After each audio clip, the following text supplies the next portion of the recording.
Hello, welcome KahindoTech. In this video, I'll show you how to turn off email notification on Yelp app.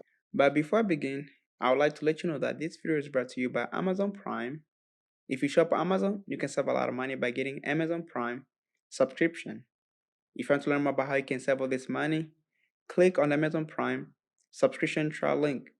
You can find this link in the video description. Now let's get back to the video. Like I said, I'll show you how to turn off email notifications on the Yelp app. We'll start by opening up our Yelp app. Once you open up your Yelp app, you're going to arrive on this main screen right here. Look well on the bottom right hand corner where it says more.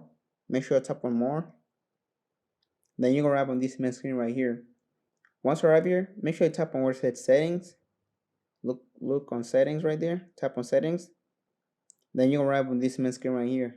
Once you arrive here, look all up where it says email notifications. Make sure you tap on where it says email notifications.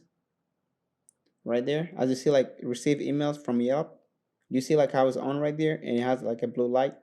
Make sure you tap on that, the white circle, tap on it, and you're gonna turn off like that. And that's how you turn off email notification on Yelp app. If you have like any other questions, leave them in comment section below. Don't forget to check out the Amazon Prime subscription trial, as you can find in my video description. And thank you for watching.